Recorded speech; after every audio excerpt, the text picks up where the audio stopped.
Hello and welcome to the Passion Driven Pioneers interview series. I'm your host, John Channon, and today I'm joined by Miguel Santos, who is the owner and chief operating officer of Precision Exteriors and Restoration, LLC. Miguel, thank you so much for joining us today. Good morning, John. Thank you for having me. It's a pleasure to come on this podcast and share some of the experiences that I acquired through running this business. Yeah, I'm looking forward to it. So just to kick us off, would you mind just giving us a little brief background as to who you are, what you do, and the business that you're in? Sure. A little bit about me. I actually started in food manufacturing. That's my background. So you will think, how does that relate to construction, right? A lot of people wonder those things. So started in food manufacturing, worked my way up to the supply chain. That was my last role that I worked on supply chain. Great job, food manufacturing, contracting all over the world. And from there on, I speaking to my brother, and he's been in the construction business for a long time, especially in the restoration. So as we got to talking, we decided to go in business together. So we opened up the Precision Exteriors, and right now we're currently working on 3 markets. We have an office in Minneapolis, Minnesota, Denver, Colorado, and Chicago, Illinois. So what we do is storm restoration, replace roofs, siding, windows. As we know, those markets are extreme in the summer, tend to drive a lot of hail, a lot of wind, and properties get damaged. Somebody's got to take care of those, and that's what we do. We help the customers restore the properties to precondition state from the storm. And tell us a little bit about being the chief operating officer, right? What does that entail you doing in the business for the business? This is where my previous experience come to play, on understanding the operation. What I did, there's a lot of myths on things with people changing from industry to industry to, oh, I never work in that industry. The thing that I always known is that concepts apply, doesn't matter what industry you're in. When I was this I actually learned by understanding the supply chain piece of it, right? I was one of the early adopters of the supply chain. And within the group that I was part of, we always asked, where else can we apply supply chain in? So we went into, can we apply to the medical industry? And that's where nowadays you see all those positions open in the supply chain within the medical industry, because we ask those questions. How can we apply these concepts to other industries? So that being said, understanding the operations of food manufacturing, you can apply those operations, those concepts to any industry. So within our business, what we able to create is these areas, and each area applies the same concepts. As I mentioned, we work on the storm restoration. So what that means is that you got to be able to secure materials. So you apply all these supply chain concepts into securing material. When storms come through some neighborhoods and some markets, the materials get shortage, right? Mm-hmm. We have such a great relationship that we don't get affected as much as some other companies, because we're able to secure materials from other markets that are the same quality. And with the relationship that we created with our vendors, we're able to just move materials from market to market to allow us not to stop or wait for these products to arrive. Some other companies did struggle over the last few years. As we know, COVID created a problem within the supply chain. We have been able to navigate those utilizing good relationships with our vendors and distributors. So that's helped, just getting those concepts apply to that part of the business. As the chief operating officer, that's my responsibility, to have the relationship established with the vendors, relationship established with any subcontractors because we do utilize some subcontractor labor, as well as understanding the whole operation of the business as it comes, right? If we're looking to expand, what is it going to take? What do we have? What tools do we need? What resources do we have to tap into to continue the expansion of the business? As I mentioned, we've been able to expand to 3 different markets so far, and that's something that has to be planned out and execute. The execution portion is also important.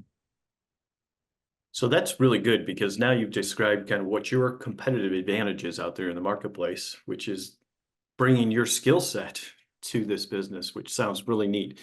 I'm going to ask you to think a little bit about the transition that you had to make going from working in an industry and for a corporation to owning your own business. Was there anything that you learned right at the beginning that you didn't, you weren't aware of when you first got into it?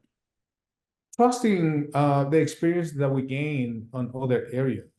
I think that even though that as I mentioned, that concept do translate into the execution of different businesses, a lot of times we tend to think that we don't have the knowledge or the experience to execute a plan on just because we haven't experienced it on that specific area of the business, right? Or that specific market. So I think that that's one of the biggest lessons I learned is to trusting what I know, trusting that just because it was in food manufacturing, that translate actually in construction. And I know that the steps are the same. They might be called different, but the steps are the same. Okay. Talk about maybe what your work-life balance was like when you guys first started up the company, and has that changed over time, and what is it like now? Yes, the answer to your question is that it has to change. Of course, it has changed. As we continue to grow things, the experiences, the networking events that you attend are changing. People that you're working with change. Work-life balance, that's a good question. Sometimes I was just having a conversation with a friend of mine just yesterday on this. When I was working with somebody, it was difficult to create work-life balance because of the culture that you're in. So that's one of the things that we have focused so much within my business partner, who's my brother, into creating a great culture that people can actually enjoy coming to work, because that's what creates work-life balance. Work-life balance is that's what you do give you more energy than it takes. If it's taking more energy, then of course you're going to need balance, right? Because you need to load up with energy to come back to work, right? But if you are actually enjoying what you do, then that becomes your balance. Then you're doing something that is giving you more energy than it takes. You won't require to go fill up more energy when you go home. You can continue to just live your life as it is versus having to go and reload so you can actually come back next day or Monday and finish a week. So for me, work-life balance is to know that I'm doing something that I enjoy. I relate back, I can go back into some of the jobs that I had in the past where come Sunday afternoon, you're like, whoa, I have to go back to the office. Even though that the job itself was something that I enjoy, but the culture around it wasn't the right culture that I would enjoy. So that I learned from previous jobs to make sure that now that I have the ability to control the culture, I'm actually building a culture where people enjoy being part of, that people actually get that energy, that actually are, we call it, put it in the right seat of the bus. Because they are in the wrong seat, they won't enjoy that job. They won't enjoy that they won't get the fulfillment of doing what they're doing, which means that they won't get as much energy, which means that they will require that work-life balance that we're talking about. Because what you do is you drain your energy when you're at work, and then you need the balance because you have to go back home to fill up the energy so you can continue to live your life. But instead, if you are fulfilled throughout your job or through the experience that you're at the office, you don't have to go refill that tank. You can just continue to live your life with your family, with your friends, and you don't have to worry about, be drained out throughout the week. Yeah, that's really insightful with respect to work-life balance. So I appreciate you taking the time to share that with us. I'm going to switch topics now and talk about, in your industry, right? As businesses evolve and the business landscape changes, how do you remain innovative in your industry? It's it's very interesting question. Thank you for that question, because a lot of times we as entrepreneurs or sometimes as leaders, one of the things that we don't account for is how other industries can help you um, improve. So we're talking about us specifically. We're talking about construction. That's our industry. But how does, for example, AI can be applied within our business to the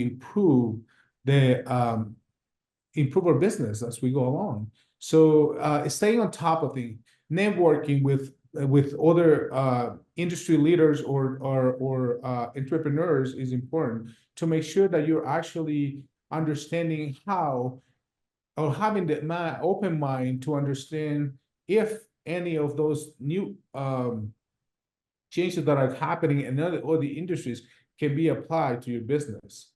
Staying connected with other industries is important because, as I mentioned to you before, I had the experience of working in the supply chain and understanding how these different concepts can apply.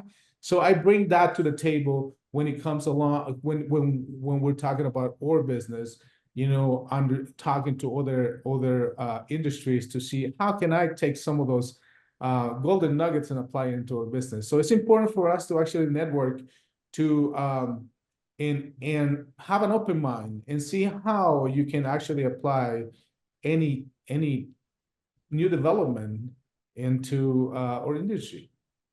Oh, that's neat. That's good. So staying kind of on the innovation, but also thinking about the future, could you offer us maybe a glimpse into the future plans and or goals that you have for your business? For business, what we're looking at of continue to grow within the same storm restoration. At some point, we do have thoughts of exploring of integrating different verticals to our business as possible acquisitions of HVAC or home services. Stay within the home services, but creating different verticals within the business. That's kind of the long-term vision for the business. But as a short-term vision, of course, we are looking at expanding our workforce, especially our sales team, so we can, have a bigger blueprint on the markets that we're in. Okay, great. Well, listen, I appreciate you taking the time to do that. So, knowing that this show is directed towards people who may be in their first few years of business, do you have any final thoughts or words of advice you'd like to share with our audience today? Oh, yes. On regards of this industry or career path that we choose to take, right? It comes filled with ups and downs all the time, right? You get there's gonna be always up and downs. It's gonna be what's the key is being consistent and be persistent. To embrace all these challenges. That's what I will say. Embrace the challenges. There's always lessons behind these challenges, and just put them in your pocket and carry them on. Those are golden nuggets that can be used at a later time. Well, that's great. Well, listen, thank you so much for your time today, Miguel. Thank you for giving me the opportunity to share some of my experience with everybody. Yeah, it was great meeting you and learning more about your entrepreneurial journey. And to everyone watching, I look forward to seeing you in our next episode.